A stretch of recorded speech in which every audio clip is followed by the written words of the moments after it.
this feeling of love that was more powerful and bigger and greater and deeper and more emotional than I had ever felt. And I described it when I was sitting there as if I was this cup of this liquid love. So I'm sitting at the head of her, holding her head, and intuitively, I just got the message, close your eyes. I don't know why. I didn't always close my eyes when I was doing these, but I got close your eyes. So I closed my eyes, and make a long story short, the session was like a scene from The Exorcist. Oh boy. Yeah. So she had all of these, entities and energies that had.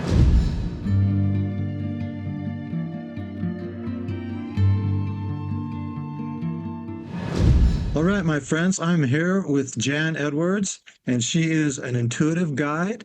She's a teacher, a ghostwriter, and an editor, and she's going to tell us a little bit about her spiritual journey.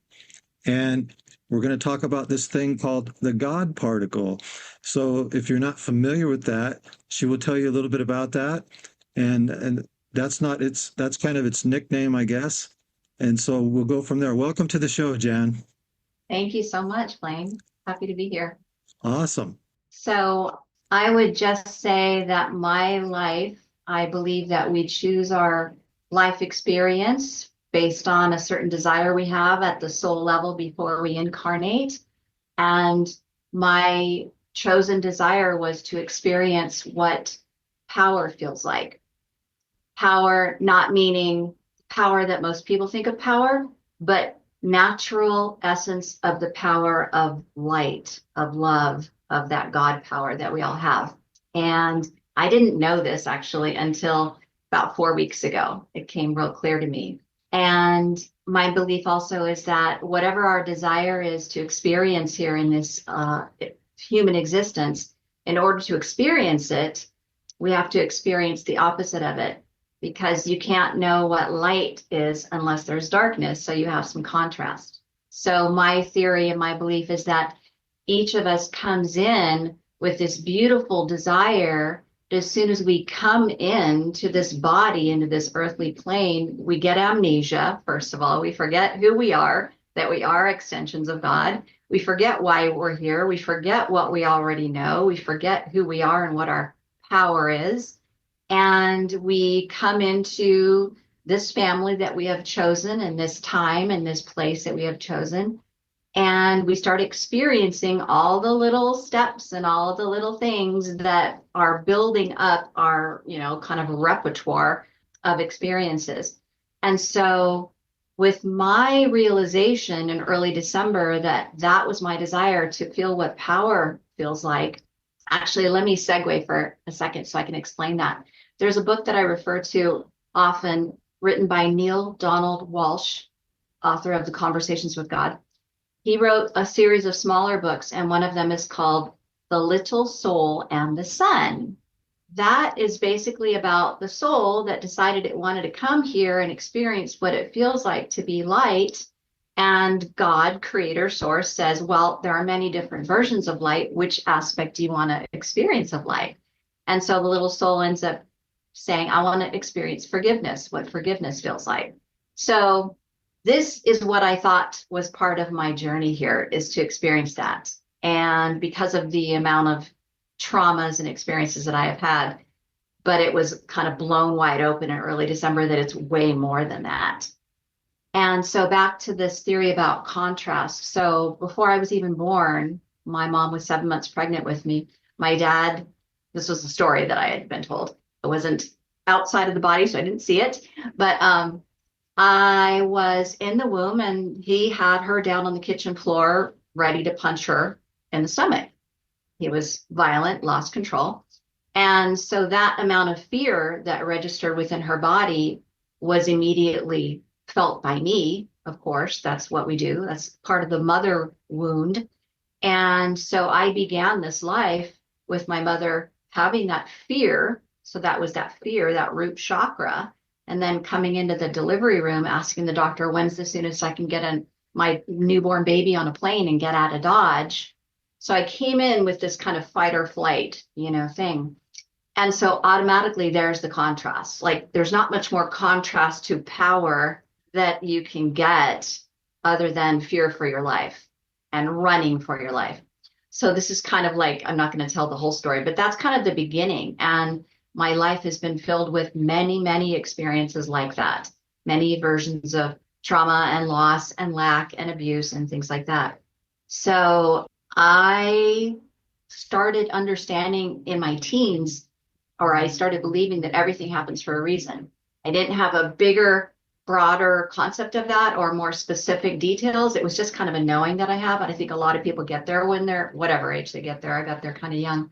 And so I realized that my knowings of why things were happening to me all through my life were leading up to this kind of realization, and it's layered realizations as we all have. You think that you've got that aha moment, and then 6 months later or a year later or 2 years later, you have another aha that's like even bigger and deeper, and you go, oh yeah. So I've had many, many of those. Yeah, So me. yeah, that's basically kind of the background of my life. And Yeah, yeah, I can relate definitely. Yeah, people often think, well, when the awakening is a one-time event, and I always say, it's an ongoing. You're awakening to levels like you said. So yes, tell us what happened 4 weeks ago. yes. Well, I'm going to backtrack before that. When I Sure. was in 2020, I had two sons. One was 36, just turning 36 in April. So COVID had come right a month before in March. And April, we usually go out and celebrate my older son's birthday. But with COVID and the lockdown, we couldn't go out. So he wanted us all just to kind of get together, us all, meaning his brother, my other son, and his girlfriend. So we had this kind of circle of bonding experience that was very unique because it's not something most people do regularly or maybe ever, but COVID made us do a lot of things that we would never do, right? It was a time to really sit in the quiet and get to know oneself and get to know people and kind of just if you choose to. A lot of people chose not to. They chose to kind of, armor up and barrel in and be afraid, but I chose not to. So it was this experience that enabled me to feel this feeling of love that was more powerful and bigger and greater and deeper and more emotional than I had ever felt. And I described it when I was sitting there as if I was this cup of this liquid love that was constantly nonstop pouring into me. And I could just keep pouring it out to my sons and the girlfriends and whoever needed it. I had enough love for everyone. And I described it like that. It was like I would never run out. And it was so exhilarating and so powerful, but the kind of power I'm talking about, like this, just like joy power. Wow. Like if I could feel like this every moment of every day for the rest of my life, I am in heaven. I could want nothing more. So that's the first taste that I had of this huge power called love. And then 4 weeks later, well, let me backtrack even more. Just before that, December 26th, I had a premonition. At the time, I was living in Santa Barbara, which I loved. I thought I never wanted to leave there. It was beautiful. But I had this premonition the day after Christmas. What if something happens to me, or what if something happens to my boys and they have to, wait 3 hours to get here, or if there's traffic, 6 hours to get here, or me, 6 hours to get there? That would be too long. What if something happened? Like, and I didn't think that way. That wasn't in my wiring to kind of think of worst case scenarios or so, but it was so strong. It just pervaded my consciousness on the 7-hour drive home from Orange County, California to Santa Barbara. By the time I got there, it was so strong that I knew I have to move. I have to move closer. So I did. February 1st of 2020, I moved back closer to Orange County, not in Orange County. And that enabled me to see my older son on a regular basis, go hang out, spend the night. So I did that once a month on Saturday. The first Saturday in April, which was his birthday month, I went there, knocked on the door, walked in. That was the day my son died. Yeah. So this premonition was basically, the divine intelligence, the communication portal of my son's higher soul calling out in love, Mother, please come closer because I'm checking out early. He didn't know this. The human mind, the human Jeff didn't know this. This was the higher soul, higher self, whatever you want to call it. So, talking to his girlfriend in the kitchen, and he was getting done with a shower and getting dressed and kind of just refreshing himself, we thought, before he came out to say hello. But he was in there a really long time. And so, after about half an hour, his girlfriend says, "He didn't come out yet? He never came out to say hello?" And I said, "No." She went, and then she went in the room, closed the door, and then 5 seconds later, she starts screaming, "Call 911." Oh, So wow. this is where the story kind of changes and we bring in the God particle. So I might get emotional, but That's that's okay, right? quite all right. Whew. Take your time. So she starts doing CPR and I'm on 911 calling in paramedics.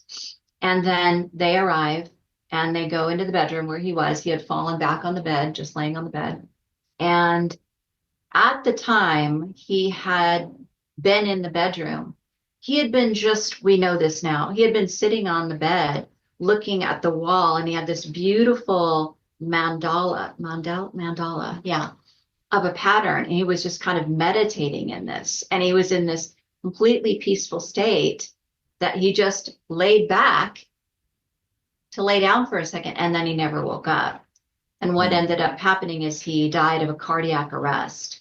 And for most people that ask me about this, they assume it's something to do with a heart attack or blood or, cholesterol. It's nothing to do with that. A cardiac arrest has nothing to do with the blood or cholesterol or the health of the person. It has nothing to do with the age. It's actually more common with younger people than we would imagine. And what it is the central nervous system operated by the brain sends the electrical impulses through the nerves that control the autonomic nervous system that tell the body what to do, the muscles, the organs, all that. So the particular nerve pathway from the brain to the heart that tells it to pump just stopped, like the circuit just stopped. It Mm. didn't go anymore. So the heart's not getting the signal to pump and to beat, and it stops. And this is important because part of our soul contract, I later knew that as soon as his heart stopped and shut down, mine blew wide open. This is like Mm. the one of the biggest heart openings I've had. And it started that, week before when we all sat in circle and had that bonding experience when I felt that tremendous power of unconditional love. So sorry, I'm going in and out of the timeline, but it's kind of important that I do this. So paramedics are in there. We're not sure we're thinking he's alive, but we're not really sure. And I'm not even really tuned into that because my human mind is thinking I'm in shock right now. I'm in shock right now. So they're in the bedroom. They tell us to leave so they could have, the room. His girlfriend goes out front. I'm standing in the middle of the living room. No one's there. And I'm feeling like I'm kind of out of body and I'm seeing in front of me. So I'm having three senses operating at once: the sight, the sound, and the feeling, the sentience. So I'm seeing in front of me this horizontal kind of like almost like you're looking at a horizon of ocean. Yeah, that's a good way to describe it right now. I felt like I was looking at the ocean in front of me, like it was overlaid over the room. And these kind of like waves are just kind of moving like this. And at the same time I'm seeing this, I'm hearing, right? And then I'm feeling like, where am I? What am I looking at? What is this? And I could say there are three parts of all of us. There's the mind that's always trying to interpret what's going on. There's the observer that's not the human at all. That's the soul aspect of us. And then the third part is the actual body acting. So my body kind of checked out. I was just standing there.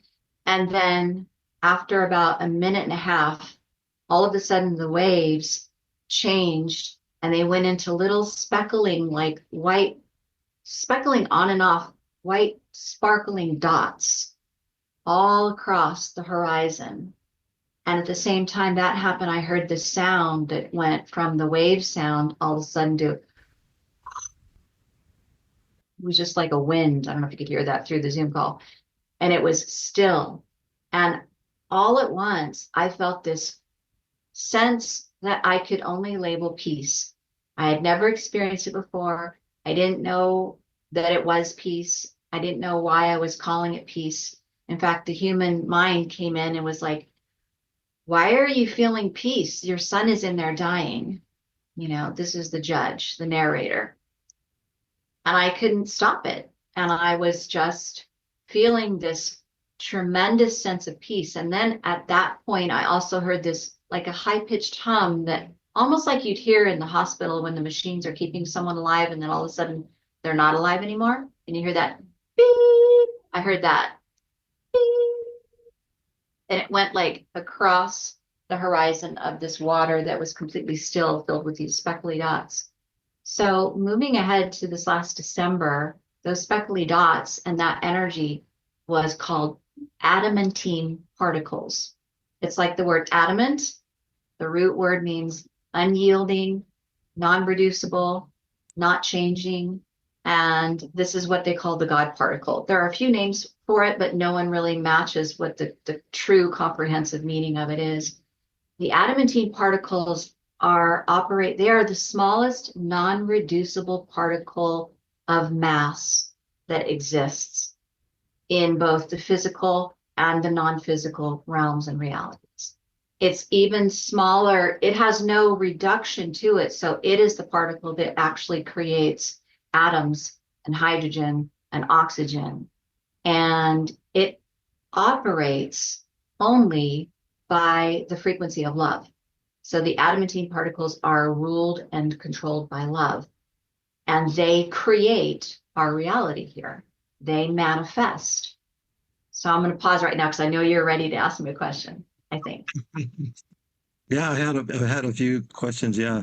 Well, first of all, I just wanted to say I had never heard of that term before, which really surprises me because I've been on this journey for, you know, 30 plus years. And I agree 100%. I have always said that our true essence is love.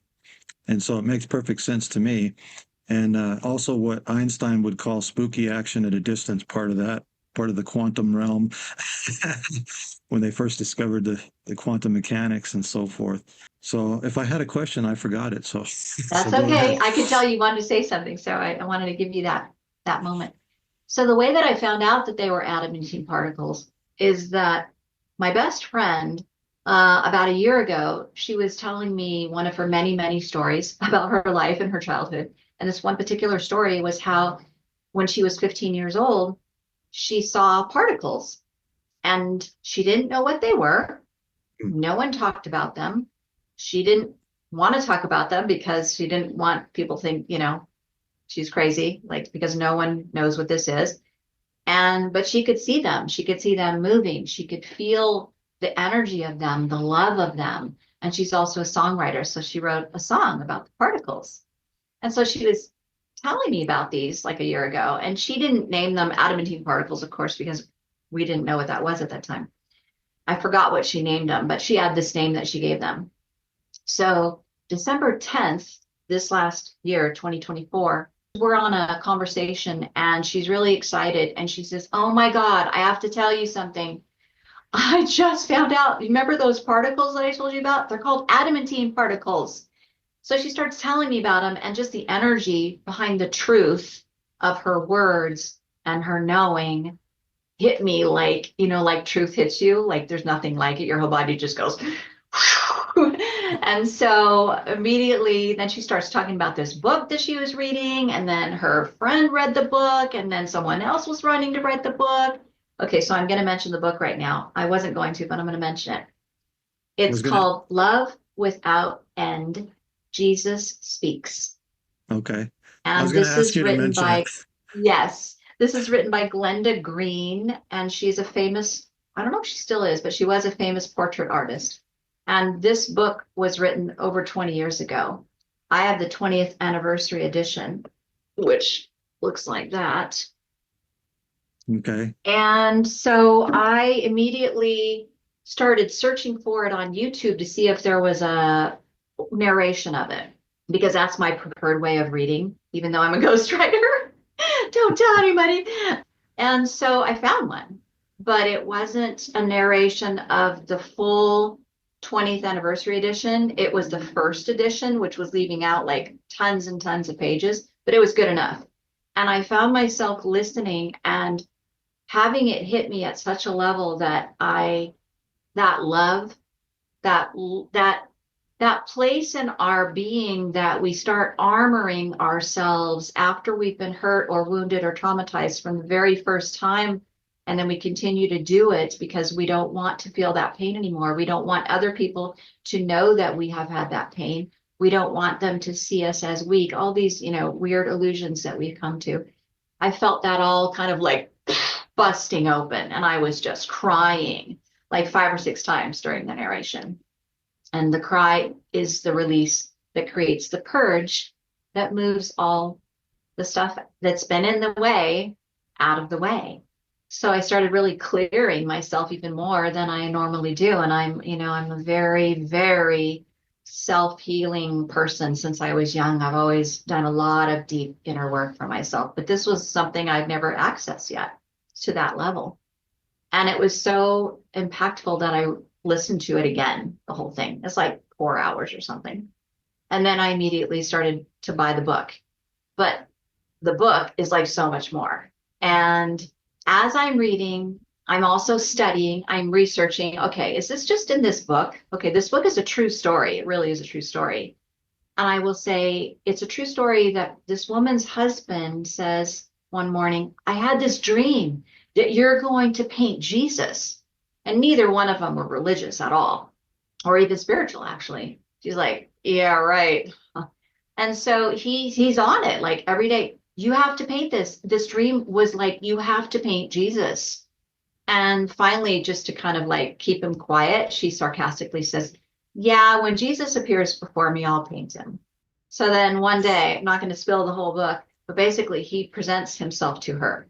And the way, because so we've all heard stories about visions and appearances and all of this, right? But what's missing in all these stories, because we don't know what this is that makes it happen, is the adamantine particles. So Jesus or anyone in spirit, we all are born with adamantine particles to create anything we want, but you have to tune into it through the power of love. You can't access it any other way. So he accesses the adamantine particles, which is everything that he's made of now, to her third eye so that she can actually feel that and then access the heart center and then see him. That's the only way he's able to appear. So he appears for her on a regular basis for over 4 months. And so not only is she painting him, it's a famous painting, Jesus and the Lamb, but also he is having discussions with her and explaining everything. He's explaining creation, manifestation, energy, himself, his crucifixion, Mary Magdalene, what really happened, what walking on water really is, miracles, what they really are, adamantine particles.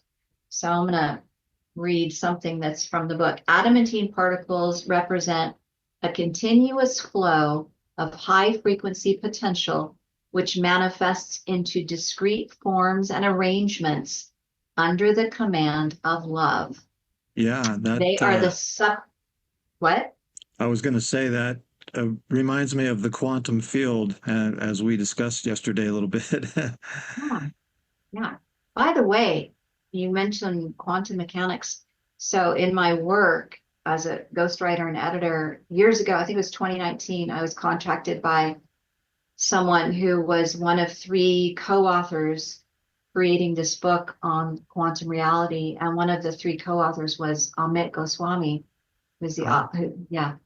So yeah, there's all these little synchronistic connections that goes back. But so like in Genesis, I'm not really familiar with the Bible, but I read this, in Genesis, let there be light, and then there was light. So the universe is composed of light, and light is composed of the adamantine particles. And they are, like I said, crystalline particles of infinity that contain the stored potential to manifest any original substance or element. They are encoded with a type of universal DNA, somewhat like stem cells. And the frequency that they carry is the highest frequency of unconditional love. that creates the fabric of our reality. So you're saying So, that this is the star stuff that we're made of, yeah, yeah. so to speak. I mean, you've seen, I don't know if you've seen it, but I've seen lots of either images or quotes or things that are saying, we are made of love, like you said. Hmm. And you hear that all the time, even in Marianne Williamson's, Course in Miracles, and then her book, Return to Love.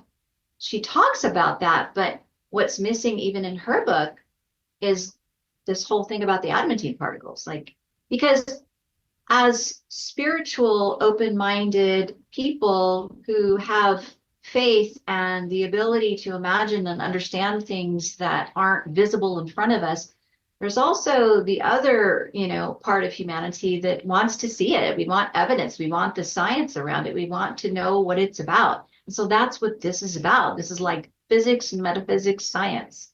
And so I have a weekly group call that I call Tuning to the Stream of You. And it wasn't until I started reading this book and learning about the Adamantine particles that I realized one of the missing pieces that I wasn't helping my callers tune themselves to is that the Adamantine particles, if you're not in that higher heart space, higher heart intelligence, all the same thing, then we're only operating from the mind, we're operating from this servant of the heart.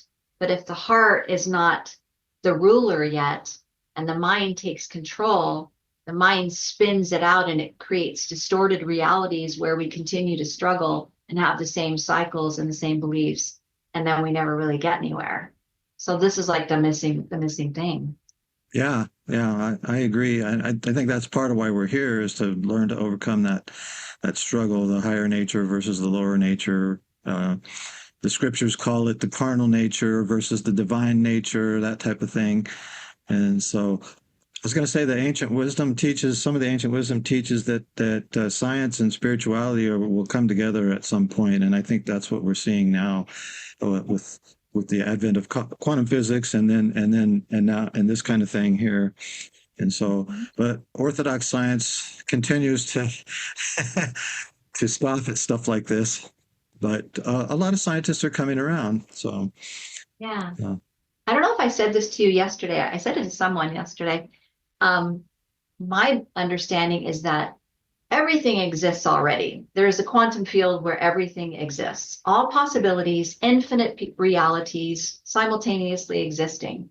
But our ability in this human form, is limited, of course, as it has to be. Otherwise, we wouldn't have this journey that we were seeking, because we would already see it all. We would already know it all. And then we'd be here like, why are we here? This is boring. I already know it all. Like, we came here to develop it and create it and expand it and come from A to Z. But so my understanding is that everything already exists, but science, they're in kind of the resistant mode. They're like, I'm only willing to say that this is true when you prove it to me, when you show me the evidence. So that's my mission, is to find the evidence.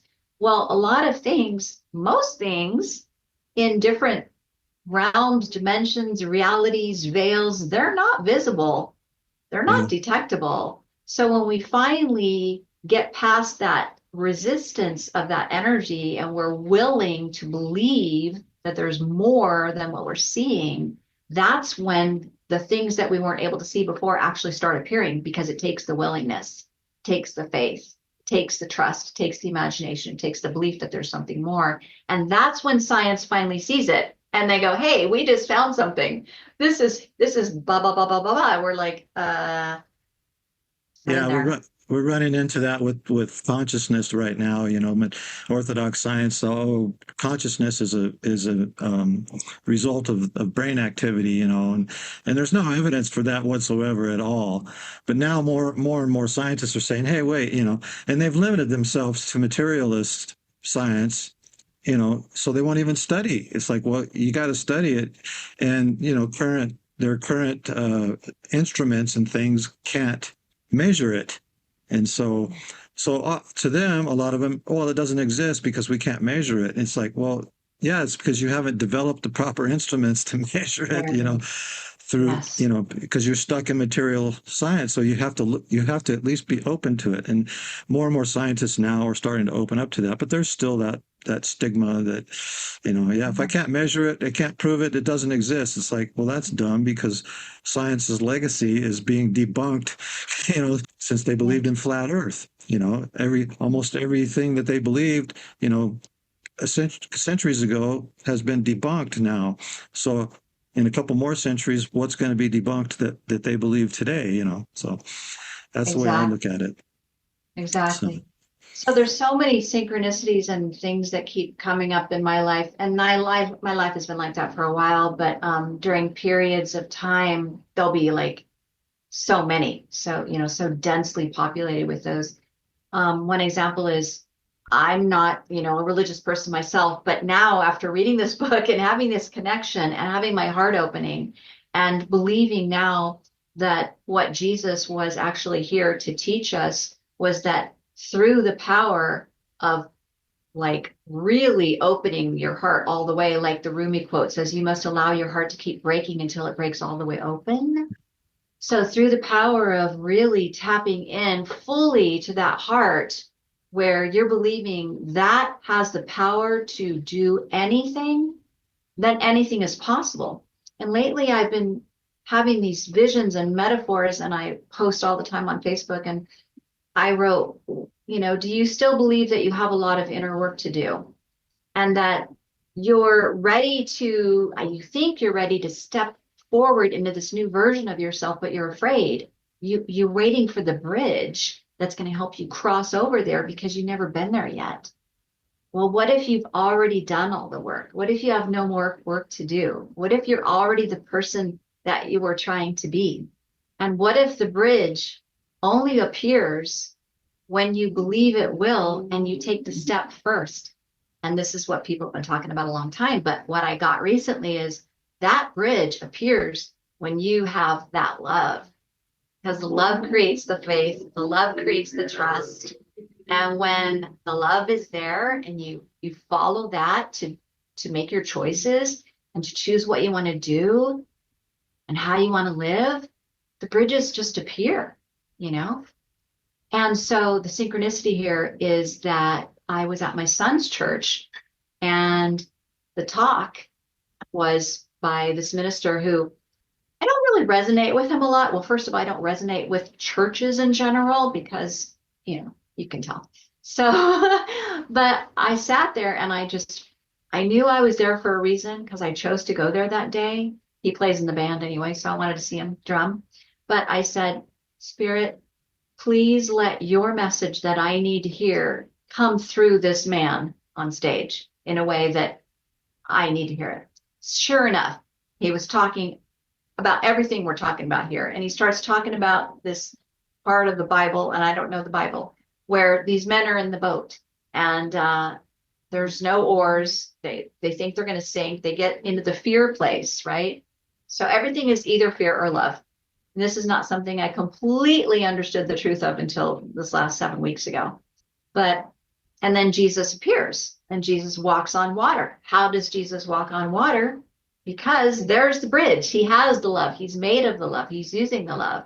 And one of, the people in the boat gets afraid and he starts to sink. And then Jesus pulls him out of the water, and he says, ye of little faith. And so I just kind of think about that. That's that bridge. That's that faith. That's that.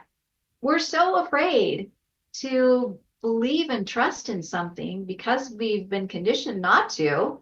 We've been conditioned to believe this is an evidence physical based reality and we have to see it before we know it's true, that the opposite is actually true.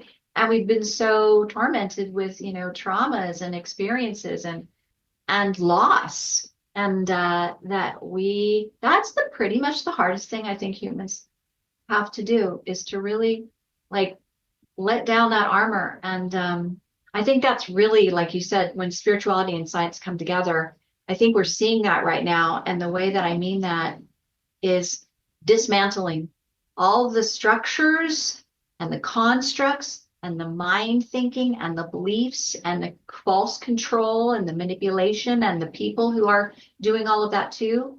And relationships that aren't really based on love and truth, they're all becoming dismantled. And if we don't allow them to fall away and to change, they're going to crash and burn, and we're going to feel the pain because we're so holding on so tightly to these constructs and structures and systems and beliefs. And that's what's happening right now. It's like spirituality is meeting science, going, hey, the spirit, the heart is ready. This is the ascension time you came here for. We are ready to hold you up and carry you across the water, but you're holding so tight with that fear.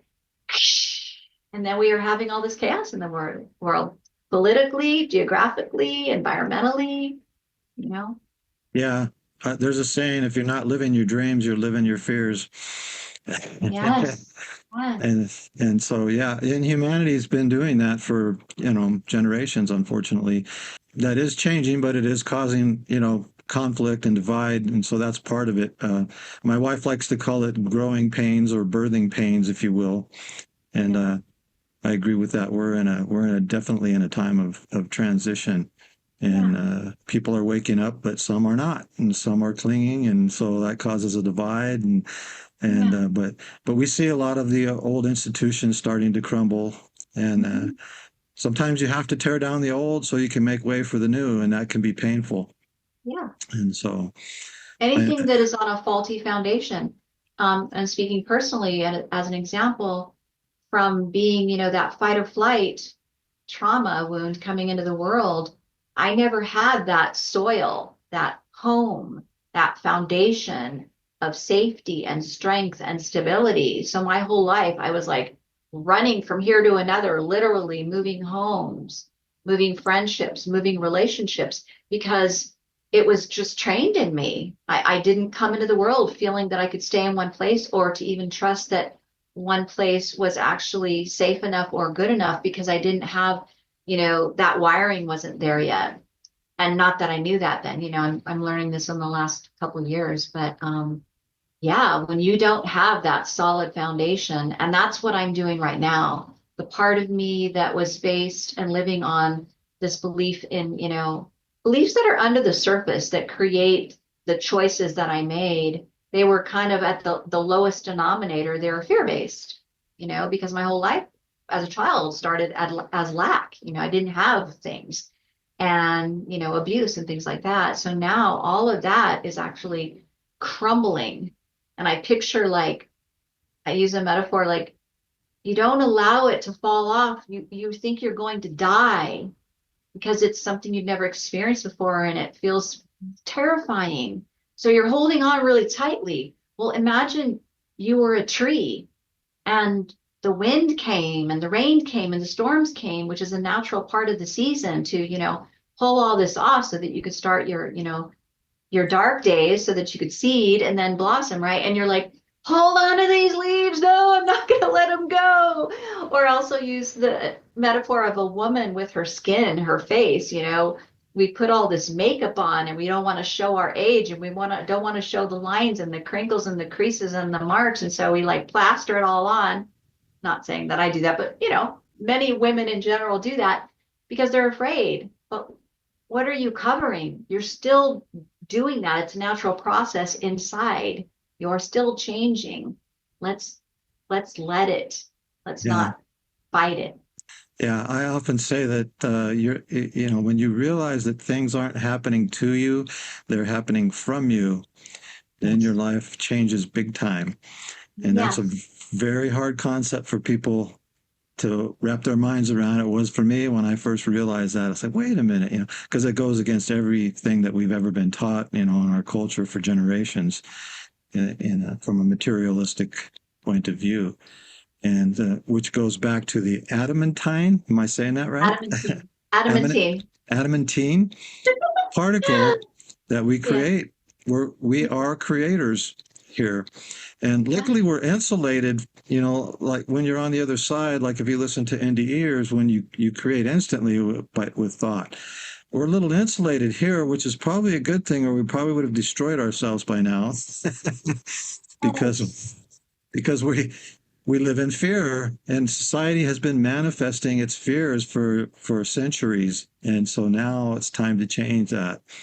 and start manifesting love. So, And you say when you're on the other side, it manifests instantly. There's so many ways you can look at this, but I'm just going to talk about it this way first. Time, which really doesn't exist, but it seems like time is speeding up, people say. It's really not that time is speeding up. It's just that the veils that cover, you know, the reality that we don't see, they're thinning, they're moving away. So the things that are appearing that were always there are appearing to us and we think it's faster, but it's not. But it is a time that be careful what you're thinking, because if you're in there's something called the emotional tone scale or the Hawkins consciousness scale. There's many different scales. They're all basically the same thing. They rate the emotions, from bliss and unconditional love down to, body death, and shame is one of the lowest. But when you're not functioning and choosing from a place of love and what do I want and feeling good, and you're choosing from the mind because the mind took over the control, thinking that the heart, is depressed, or the heart is sad, or the heart is in a distorted lower frequency, and then the mind comes in and takes control, and it creates, those things, but it doesn't have the power to create new or miracles. Only the higher heart has that. So that's why in this time when it feels like things are speeding up, and when we are learning that we must be very intentional and very clear about what we want and what we're thinking, so that what shows up is actually what we want and not what we don't want. That's really something that's extremely important. I think it's going to become more and more into the mainstream of really tuning into your heart. So when I catch myself doing the mind thing, which is, second guessing or doubting or double checking or checking back or comparing or competing or worrying or whatever, that's all mind. And I catch it really quickly now. I'll just be like, heart, like, get out of there. You don't need to be on that floor up there. That's a crazy making floor. Go down here.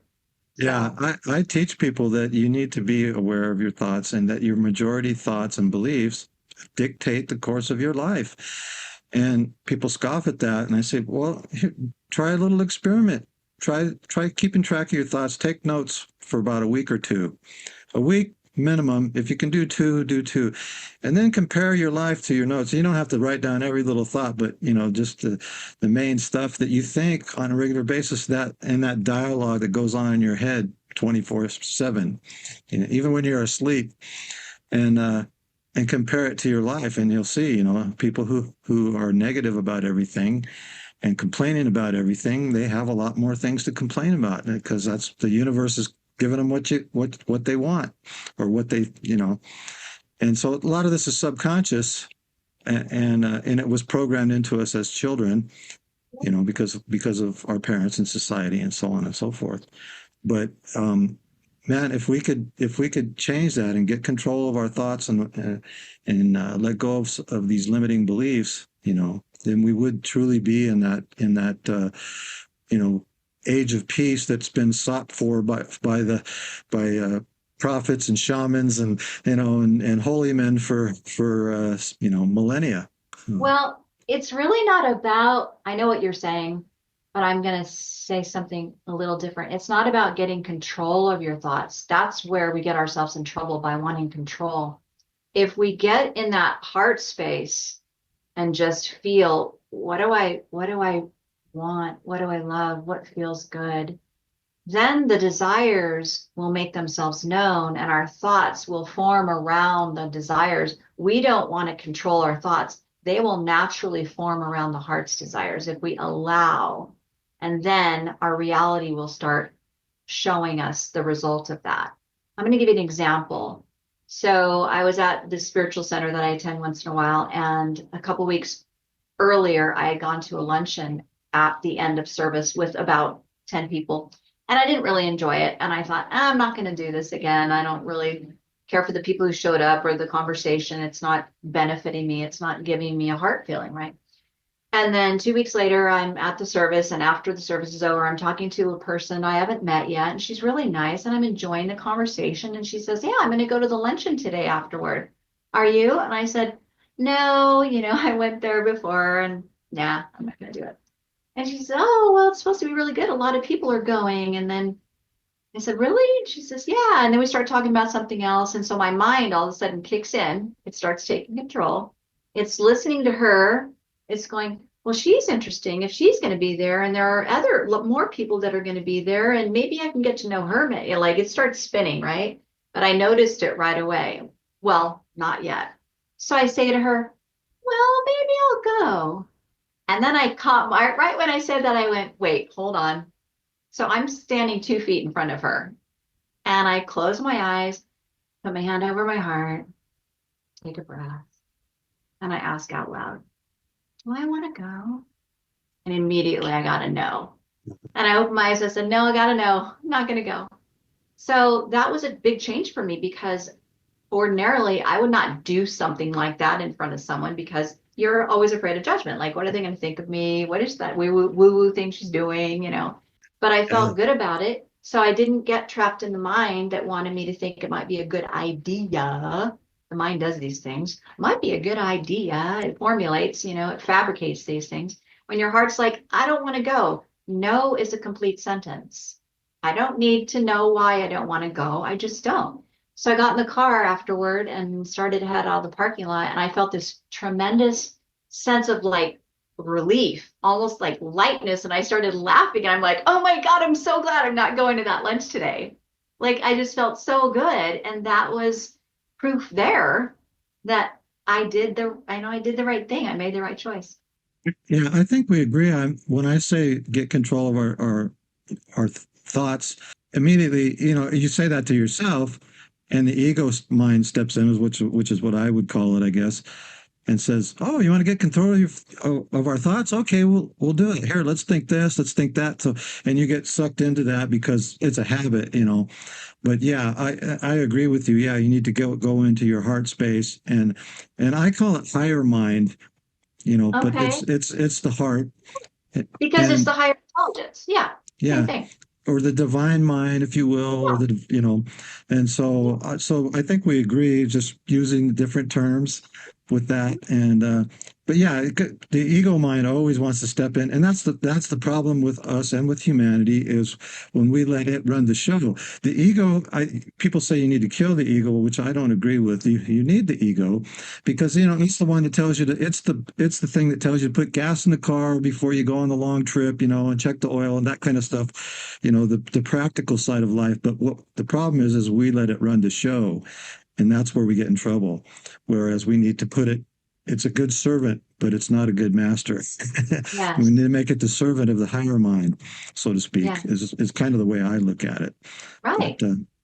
Well, the ego is actually, I would call it an instrument that naturally is born within each human. It's a necessary component for our human existence. Without the ego, we couldn't even come here and make decisions. We couldn't, yeah. the ego mind. R.J. Spina calls it ego mind identity, the EMI. Oh, okay. Yeah. Yeah. So it's not just, this thing that we can kill, or like I used to say, "Oh, I had an ego death." Well, I didn't really have an ego death. I had a death of a thought or an illusion or a belief that my ego held, that tried to control me with. But the ego never dies as long as you're a human. The ego doesn't die. It's there Yeah. to protect you. I Yeah. mean, survival mode, really, from the Yeah. lions and tigers and bears. I agree with that. Yeah, and I always, my blanket statement is higher nature versus the lower nature or the animal nature, if you will. Yeah. And so that's kind of a coverall. But I mean, obviously there's more to it, but Yeah. that's the way I put it. So how do we utilize, I guess, for lack of a better way to put it, these adamantine particles, or maybe I'm putting the cart before the horse. How can we? I hate to say use them to our benefit, but so Mhm. Mhm. You do you understand what I'm trying to get at Yeah, here? I totally do. You Okay. sound like almost like you're talking about the law of attraction. It's like it's already existing. We use it all the time, but how do we use it? We don't want to Yeah. sound like we're manipulating it, but yeah, how do we work with it in a natural way, right? So I wanted to share with you also that the reason we don't normally see the adamantine particles is because of that conditioning that you talked about from the time we're children. So we get tuned out, conditioned out of seeing the things we that are really there behind the veil, talking to spirits, having an invisible playmate, all those things. The adamantine particles make themselves known when there is an element of love, and animals and plants naturally have adamantine particles that enable them to see, like an animal, for example, it knows whether a plant is safe for it to ingest or not, because if the adamantine particles are in there made of love, they glow, Hmm. like they light up. And I had my tuning call last night, and one of the gals on the call said, I remember years ago when I saw the trees outside my window one time and they were glowing. And I didn't tell anybody about it because I didn't really know if I was seeing it correctly. But, and she gets in that place of, complete love and wonder at the universe. So she's easily accessing the ability to see the adamantine particles. But if you're not, if you're always in this, mind is controlling everything and you're in the defense mode and you got the armor up and, all that, you're not going to see them. I mean, unless it's your higher self is calling you to make a huge change in your experience in this incarnation and it wants you, then you like a near death experience, right? But to see them, it really takes that. Like my former partner and I were sitting out on a patio one day a couple years ago, right before dusk, and I was feeling this complete sense of such deep, deep contentment and love, like just love. Like I couldn't, it wasn't just love for him. It wasn't just love for where we were at and that we were relaxing. And it wasn't just love for the environment and the universe and nature. It was like love. I was like in this bubble. And I had my head on his shoulder, and all of a sudden I looked out in front of me, and the whole area in front of me with these little speckling white dots flickering on and off. And I pointed, I go, "Oh my God, do you see that?" And he said, "No." And I said, "I'm seeing those dots. Like I saw those when Jeff died. And I saw them when I was in the room with my kids when we were doing that circle. And that's what they were. I didn't know that's what they were." So what it takes is oneness. That's what I was feeling that day. I was feeling like oneness. That's love. I was feeling oneness with everything around me, completely relaxed. So you can get there in a meditation, but it depends on what kind of meditation, because a lot of these meditations are really heady. But if you, I would say, interact with nature, there's something called infinity point, which is the point within this higher heart space in your body where the adamantine particles, the masses are stored, that is the energy of infinity. Like when I explained earlier about when adamantine particles are, they are particles of infinity. When you look at the sunrise at the point where the sun is just at the cusp of the horizon and it's orange, and you can stare at it for a long time. When you do that, that infinity point in your adamantine particles is connecting with the infinity point out in nature. And that is so beneficial. Like it creates an up level of positive energy. It allows the sun's rays and that particles of the sun, the infinity particles of the sun, to work in a communicative pattern that tells your body biologically how to kind of improve your vitality, how to digest, minerals, nutrients. It kind of helps the process better.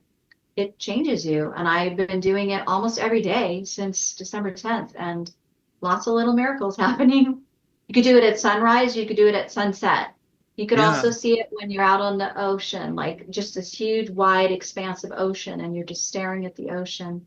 it's interesting. Yeah, several years ago I spent probably about a year sun gazing, as it was called then, and the ancients, it sounds like the what the ancients called it prana, that you get the energy from the sun, the Eastern religions anyways, or the Eastern philosophies. And yeah, I thought that was interesting, but there's stories of like ancient yogis and stuff that could gaze at the sun enough and gain enough what they called prana or life force energy or what have you, which sounds very much like adamantine thing, that they didn't have to eat anymore. Yes, They would get yes. all their energy. And so that I We're thought that heading was back interesting. toward that. We're Yeah. heading back toward that. So Yeah. you're right on when you say prana. So the prana is the same thing as life force, which is the same thing as chi. All those things are made of adamantine particles. Yeah. That's why. That's why it's the same thing. But Yeah. instead of worshiping the sun, you know, which has these properties, we need to like worship the God in us, the God particle. Yeah. Well, and realize that that's our essence. I call us unique expressions of the one. And by the way, I've had that experience, that oneness experience through a deep meditation. And I've been a meditator on and off for several years now, but I'm not consistent at it like I should be. And I don't know why, but I've had stretches where I was consistent, and that was one time, and I experienced that oneness with all things, and it was just it's indescribable. I did a video and tried to describe it, but it's just you can't understand it, I guess, unless you've experienced it. And it was just incredible. Yet I was still me, because people say, "Oh, you lose your individuality." Well, you do to a large degree, but I still had a sense of being me. Yeah. Even though I was everything, I was the earth, the sun, the plants, the trees, the animals. It's yeah, and And people hear that, and if you haven't experienced, it sounds pretty out there to a lot of folks. that's the deep meditation, yeah. Not a lot of people can get there, or maybe they can, and I just haven't heard their stories. But Well, it's usually people who have been doing it for a long time, and I have been doing it on and off. But like I said, I think I was probably about 3 months straight finally where I was consistent with it, rarely missing a day. And now I don't do it consistently now, and I keep saying I got to get back to that. I got to get back to that because because you can meditate for 3 or 4 weeks and yeah, you make some headway. And I thought, oh, this is not working, and so the ego mind jumps in and says, you don't need to do that. It's not working. So when I was finally consistent with it for like about 3 months straight, it's like huge leaps and bounds there. And now I kick myself. It's like, I know that that works. Why can't I get back to it like I want to? I'll go for a week and then I'll start, and then another week will go by and I meditated once during the whole week. I'm like, well, and it doesn't work when you do it like that. I mean, it's helpful for some, for calming and other things, but to make those gains into seeing, you know, the things like we're talking about here and getting that and getting more familiar with that, you need to be consistent at it. And so here I am preaching it and I'm not even doing it. So well, I think it's human nature because this is one reason. I'm sure there are others, but we seem to not want to put in a commitment like that until we're in dire straits. And then we're like, I'm doing it, yeah, right? And yeah, then when we're that committed, we are fully there and we are doing it every day because we need to. There's no other choice because we don't want to go back to that way we were anymore. That was way too painful. We're not going to suffer like that anymore. And then once we've been doing it for a little while, we see a switch and we feel that switch. And then it gets like, oh my God, like I want more of that. So then we keep doing it. And then what happens? I don't know. Something comes in and just distracts us. yeah. We get distracted by life, Yeah. and I don't condemn that. It happens to everybody. One of the things I'm working on, and I think maybe I might be putting the cart before the horses, is if you can meditate consistently for maybe a year or two, you could probably get to a point where you won't need to be doing it daily, where you can access that state, so to speak, you know, like Joe Yes. Dispenza calls it a walking meditation. And so I've been working on trying to do that too, and that has been helpful. But I think I probably need to buckle down and go for a Mhm. long period to where I'm very used to it, and then I can access the Well, state easier. what I teach my Clients is like anything else, it's a habit. Yeah. And when you're in a habit, you can't really break the habit. You have to put something else in its place. And so one of the things I tell them is when you notice that you're doing something that you're trying not to do anymore, and as soon as you catch yourself, think of a word. Even if you can't think of a word, it's an indicator that reminds you to pivot. So even if you just use the word pivot, pivot, oh, or surrender, or change, or stop, or whatever the thing is, Uh, because the sooner you can catch yourself in the middle of a habit that you've had for 30, 40 years and you pivot out of it and you do that consistently, pretty soon you won't be doing that habit anymore. But, it's a habit. yeah, I agree. It reminds me of what you were talking about earlier, how we need to act in love. So, like when I get angry or whatever, and my wife and I try to do this, and I'm not consistent at it either, but instead of, if I'm angry at somebody for something, if I get angry, catch myself getting angry at them, it's like, well, how would love handle this? Yeah. And ask myself that. I'm trying to get in that habit and I'm not in it completely where I would like to be. I know, Because that's tough. that gives you a totally different perspective and it helps you see their perspective. Maybe they were having a bad day or they were, or they have other problems going on in their life that you don't know about, depending on who it is and that kind of thing.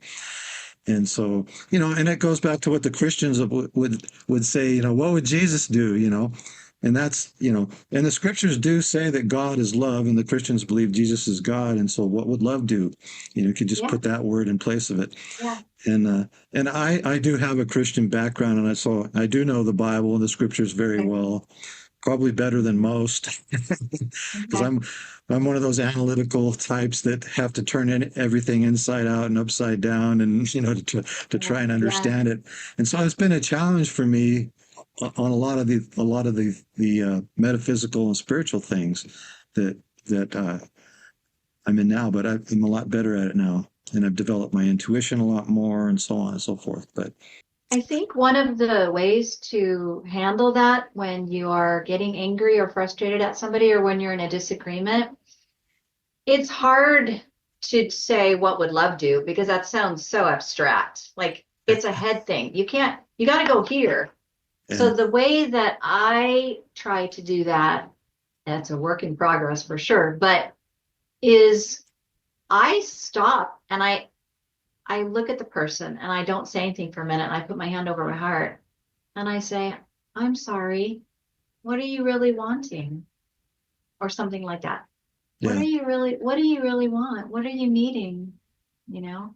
And even that, it kind of like sometimes it can choke you up or it can choke them up because it completely stops the pattern because we both went from mind into heart in that moment. And when you go from mind into heart, sometimes there are no words. Like I said on my call last night, when you're completely in that huge higher space, you're in just this energy that is so full that you're not thinking. So when someone asks you to describe it, I say, no words. That's all I have to say. No words. Maybe later when I'm in my mind, but right now I had no words. And that's kind of the place I want people to get to is we don't have to freaking sit here and talk everything to death again over and over again. We talk too much. I agree. I agree. I have a video. People might want to check it out on how to heal relationships with family members, and it's a technique. I hate to call it a technique, but it was from Neville Goddard. I don't know if you're familiar with him or I know not. them, love them. Yeah, and basically, and I think I put it in the title where you don't have to do any talking out. You don't even have to see the person. All you have to do is change how you think about them. Whenever you think a negative thought, you change that thought. And so what I did, I had a family member, and I did this with this person. I'll try to make this as brief as possible. We weren't even speaking, and before we had a good relationship. And so, anyways, long story short is, I wrote down three or four things of the person that were good traits of that person that I knew. And they were basically a good person. This rift was, anyways. And anytime I would have a negative thought about what happened between us, I would go to, and I memorized them eventually, but I had a little piece of paper, I'd pull them out until I memorized them. And I would just think that. And it took about a month or two, I think. And then, and the person, and when we were in each other's presence, which was quite often sometimes, not a word. Anyways, after a couple months, one time I showed up, came up, hugged me, how you doing? Like nothing ever happened. Love that. And so it took, and I had to work at it to change my negative thought and go into my heart space and go, this person's a good person because they do this and they're that. And I knew these things about the person. And it's never come up. This was a few years ago. It's never come up again, ever.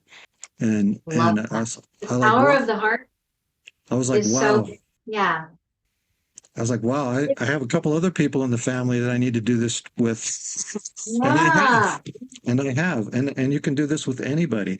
And I tell people this, and they have a hard time with it. I'm like, no, you don't have to talk to them. You don't even have to see them. yeah, They could be long, it could be a long lost relative that you've had this rift with for years. yeah, And all of a sudden they'll call you out of the blue or something, if you do this, if yeah. you're consistent with it. And that's part of the thing about being consistent. And I like what you said, but you put your hand on your heart. That's your trigger to go there. Yeah. For me, it's saying, oh, how would love handle this? That immediately changes my perspective to get me into the heart mode. And it could be a word or a gesture like what you're doing. I think that's pretty And cool. it not only for me helps me be there, but the other person who's watching me, who might be in the disagreement with me, that has an effect. They'll immediately notice that, and then that moves them. They're like they didn't expect that. Like they could feel the shift. Like if Yeah. someone who you're arguing with, or you're all of a sudden puts their hand over their heart and they just go like that, you're like, whoa, feel it. So I want to share with you something about this power of the heart. So I also am an access consciousness bars facilitator. Have you heard of that? I haven't. You're going to have Oh, to give us a little brief oh my explanation of what goodness. that means. All right. It's an energetic clearing process using verbal tools and energy calling to the different.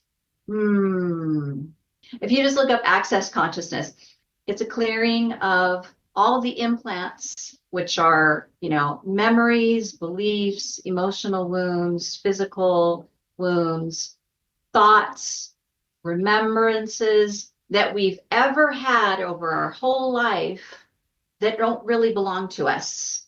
Hmm. We either got them through the DNA chain when we were born from the ancestry, or we got them from whoever was raising us, or we got them as a result of an experience that we have had because we reacted, or we got them from the conditioning of the world and society as far as beliefs and things like that. And basically, it is said that 98% of our thoughts and beliefs and energies are not ours. They're all this stuff, like the onion, peeling the Right. onion. And at the bottom of underneath all of that heavy weight is the true essence of the being, the signature energy. And when we have all of this, it weighs us down. Not only does it make us feel emotionally uncomfortable, but it affects our thought processes, it affects our creativity, it affects our ability to love, it affects our experience in being successful and having a thriving, loving, beautiful life. So, anyway, I was meeting a girl who I was going to give a session to in 21, and I'd never met her before. And as soon as I walked in her house, she gave me a quick tour. And out of the three questions I asked her at the 3 points we stopped at, looking at the different things around her house, her answers plugged into me and I started getting like downloads. I'm really intuitive, but it doesn't always happen. But anyway, I get it when I'm doing these sessions. And by the time we got ready to do the session and she was on the table, I had gotten all the pieces together from the downloads. And my story that I got was about her was she was raped by her father between the age of 2 and 3 at the beginning, the first time. And because of that, was so traumatized and painful and scary that the child, terrified, went inside and hid, and she developed these other kind of segments of herself that would take control. We hear about this all the time. And so she hasn't cohesively brought herself back into oneness because she's still shattered and the little child in her is still hiding inside. So we go through, we're at the beginning of the start of the session, and I had only been doing these sessions for about a year. And she warns me, I want you to just be prepared that I might make a little sound, or I might yawn, or I might burp. My body just does different things when it's moving energy. I said, okay, no worries. So I'm sitting at the head of her, holding her head. And intuitively, I just got the message, close your eyes. I don't know why. I didn't always close my eyes when I was doing these, but I got close your eyes. So I closed my eyes, and make a long story short, the session was like a scene from The Exorcist. Oh boy. Yeah.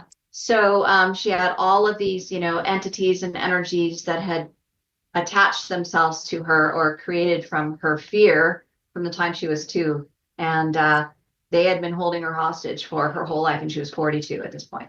So she started making these noises, and like lots of noises, and then her body started kind of going up off the table at the top half of the body, and she was like gagging and choking and cringing. And I stopped a couple times, still my eyes closed, because I didn't want to look. By this time I was like afraid, right? And I said, are you okay? Knowing I didn't, like I said, I never had this kind of a session where this happened before, but I just like knew that she would hear me, the her underneath all of these energies. And she says, yeah, I'm okay. Just keep going. Okay, I will keep going. So I kept going. An hour and a half later, it was done. But the session was so unexpected and powerful. And the only thing I could think of to do, it wasn't even my mind that was operating, is I had the instant thought that the power of love is the greatest power that exists anywhere, and nothing can touch it. And I went into my heart, and I like felt it just go, like it took up my whole being and this whole bubble around the bed. And I was just like, love warrior, you are not going to mess with me. And I was just like calling in all the angels and archangels and Jesus and God, source creator, and everything I could think of, which I had never even done this before. I didn't even know that I knew all these things. And I held it strong, and I was just loving it. And at one point, about halfway through the session, I started talking, having conversations with these entities from this place of love, loving them, telling them that they are loved, that they are safe. And the result was that the majority of them switched. Like, they were so threatening at first because they don't want you to take their territory, their host, right? But when all they're really wanting is to be seen and to be loved, and then they change forms, they change energies, they change to love. So that happened. She was so like grateful and changed from the session that she was like looking at me like afterward, like, whoa. She went in her bedroom, she gave me this humongous tip, and then she says, who are you? Like, I feel like really close to you. Do you want to go out to lunch? I said, yeah, I would. So 2 days later, we went out to lunch, and she proceeded to, we were there for 3 hours, but one of the things is she proceeded to tell me that a month and a half before that, she had had a hypnosis session of some kind. No, it wasn't hypnosis. It was ayahuasca. That's right. I think it was ayahuasca. Yeah. Where she remembered all these things that happened to her with her father from the time she was 2 years old that continued for a few years. She had blocked that out for her entire life. Yeah. And she told me exactly what happened, how old she was, who it was. And I was like, that's what I got. Like, I started telling her, interrupting her as she's telling me. And I was like, were you like 2.5? She's like, yes. And I was like, was it your dad? Yes. And, just all that stuff. So, but we had a second follow-up session, maybe 3 months later. And at that point, I used that same power. I didn't have to be quite as strong this time because most of it was gone. But at that point, I was able to have both of us talk to the little girl, the inner child in her, to love her and help her feel safe enough to come out. So she came out after being That's hidden for 40 years. So that's that is really the power of love. Like if you don't believe in anything else, believe in that and go all the way in. Go all the way in. Don't go halfway. That's an awesome story. Thank you for sharing that. I appreciate that. I'm knowing the scriptures like I do, not to bring those up too much, but that there's a metaphor for that in the scriptures, and that's where Jesus descended into hell to release the captives. Oh my gosh, I should read the Bible. Yeah, it's the metaphors. The real message of the Bible is the metaphors. I know And that. That's why I've had this kind of like ongoing beef with, religion and especially Christianity, even though my son is a really strong Christian. So I have to open to the heart, the love, because the love is what binds us, connects it. It doesn't matter what religion we are. yeah, I had a dream to that. I won't get into that now, maybe another time, but where I was releasing the captives and they were my own captives, they're in that dungeon deep down inside you. And so it was pretty interesting. But once you see yeah, a lot of people who are kind of down on the Bible, especially if they've been treated badly by some Christians or they, for whatever reason, they're missing a lot because they don't see the metaphor. They just hear the dogma that gets preached, the dogmatic interpretations by traditional Christianity, and they miss it. And unfortunately, a lot of traditional Christians miss a lot of the messages because of their interpretations of it, and not seeing the metaphor and the analogies and so forth. Oh, okay. One more thing so I started in mid-January something called Commune at Noon, which are a series of one-on-one conversations between me and someone else where we just come either face to face or on the phone or Zoom for a conversation that's just from the heart. No ego, no mind. I don't want to hear your pitch. I don't want to know what you do for a living. I don't want to know your whole life story and why you are the way you are. I want to know, who are you right now, today, right here, right now. So I had one scheduled with a lady named Robin, and she was referred to me by another friend of mine. And we got on the call, and the call was only 22 minutes. It was really short. But she starts asking me, so tell me about yourself. Why did you start these calls? And I tell her. And then for some reason, I mentioned the adamantine particles. Like, I would never say that word in a conversation with someone I don't know without any context or story, because it's just like, you know, and she interrupts me right when I said, well, I discovered something called the adamantine particles. She's like, what? The adamantine particles? She goes, oh my God. I said, what? You know them? Like, when someone says that, of course they know what they are. So, backwards. I had been introduced to her a year and a half ago. So I sent her a text a year and a half ago saying, if you ever need ghostwriting or editing, let me know. She said, yeah, I'll keep your number. But we never talked until this day, which was 4 days ago. And she says to me, 8 months ago, she channels ETs.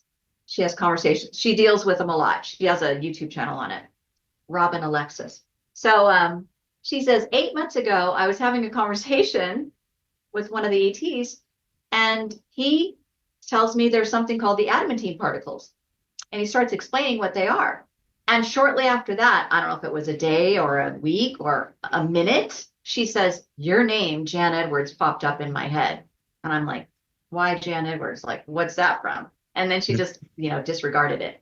And then it happened again, like a week later, Jan Edwards, you got to call Jan Edwards. Like, what? I've never even talked to her. Why would I call Jan Edwards?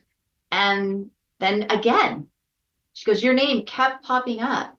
And now I know why. I kept feeling it's not the time to talk yet. The reason is because you just discovered the adamantine particles like a month and a half ago. So I needed that to be connecting us, because then she goes on to say, I tell her about how I saw them when my son died. And she says, oh my God, so sorry, your son died. I said, yeah. She says, what's his name? I said, Jeff. She says, I want to connect with him. Well, when someone says, I want to connect with him, that's not something that most people say. So I automatically knew, okay, she's really going to connect. She starts channeling Jeff. Wow. And she's telling me things that my son would tell me that no one else would know, let alone Robin, a complete stranger. And she says, he wants you to know that he's not one of the kids. And he wants you to know by the word kids, he doesn't mean young people. He means those people who decided to take their own lives and commit suicide or, like that. No, Hmm. he did not plan his human form did not plan his death. His soul did, but it wasn't about suicide. It was like Right. time to go. The reason he left is because I don't know if you know anything about starseeds, Jan, but he's an Andromedan.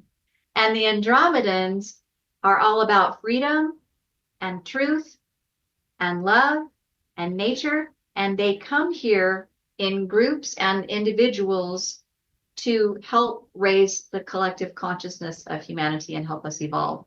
But they've been told that the earth and the energy of this planet and the humans are so dense and it's only getting denser that it's going to be uncomfortable. And she says that I've been dealing with Andromedans for a long time and the whole species. Our galaxy is the closest to theirs, so that's why they choose ours to come help us. 98%, I'm not kidding, of all the Andromedans that I've ever dealt with, they check out early. They can't handle it. It's too painful here. The energy is so constricting that they can't. And that's Wow. exactly what Jeff would tell me. I can't even like relate to humans anymore, Mom. I don't even like people anymore. It's all this bullshit. I can't handle it. Nobody tells the Wow. truth. They all hide. So that was that full circle moment of the adamantine particles being a synchronicity again, and then bringing, my son back in to this conversation. Wow. That's incredible. I just did a video, the previous one to this one, with a gal in the UK who channels the Pleiadians, and she said some similar stuff. Her name is Soma Arao. I don't know if you've ever heard of her or not, but that's the most recent video on my channel right now. and Okay, uh, I'll take a look. sh- and yeah, you might be interested in listening to some of the things that she had to say. And I noticed when we talk, we all do this stuff a lot more than we realize, including Yeah. myself. And one of the things I noticed, and I've always been skeptical of channelers, I'll be honest with you. One of the things I noticed when she was channeling, she's the first channeler I've had on my channel. That's Okay. it. So, no pun intended there. But Right. anyways, I noticed that when she was channeling, there was almost no uhs in between sentences. And I could feel the energy, but I'm still like that my ego brain is trying to step in there going, this isn't real. Mm-hmm. And so Yes. I thought, well, that's really interesting. And I have another person lined up who's a channeler, and I went and he has some videos where he's channeled, and I went and listened to him talk. And now that I knew that from interviewing Soma, I Yeah. listened to his channeling as opposed to his regular speech. Same thing. And he's almost perfect speech. I'm like, oh, this guy's going to be good interview. I won't have to do a whole lot of editing. He just talks right. Nice. She was the same way. She was almost like a train going, like I couldn't Yeah. interrupt her. It was like I wasn't even here, and she was like, "Drrr." So definitely something going on there, because most of my editing is editing out the long pauses and the uhs and the ahs and things, so that it flows smoothly for the audience to listen to. And Yes. I learned that from just doing when I was just talking to myself, and then I'd listen to it back and I go, oh my gosh. So that I just thought that was an interesting story. Is there any parting message? And I'll tell the audience also right now that I will put your links in the description so that they can get in touch with you. And if they want to take advantage of some of the things that you do, is there any parting message that you would like to leave to the audience before we go, Jan? Yeah, I would just say that this is not just my mission to come here and continue to allow my heart to keep opening until it breaks all the way open, but it's what we all ultimately are here to do. And it's not easy, but I think if we take that moment to look at our lives and see how much struggling and how much arguments and how much chaos and how much dissonance that we've experienced. And if we realize that comes from over control of the mind, and we can make a change. You know, we come here with free will. And what free will means is God, source creator, loves so much unconditionally that we are given free will to choose to live in suffering or not. We are given free will to choose to live in our head, in that mind control, or to go into the heart. It's never too late. And I would just say, try it, keep trying it. It's a practice like everything else. We're humans and we've, lived a long time, and we've become creatures of patterns and habits that are hard to break. And it's a practice every day. Even if you don't do it like we talked about, I haven't done a YouTube video on my channel in a year. It doesn't matter. I can go back, it's a practice. Get back on the horse. Absolutely. Great message. I appreciate it. It's been an absolute pleasure talking to you. I'm sure we could talk for hours. I know. And perhaps we'll do this again sometime. Absolutely. So thank you for being on the show, Jen. I appreciate it. Thank you, Blaine. I appreciate it too.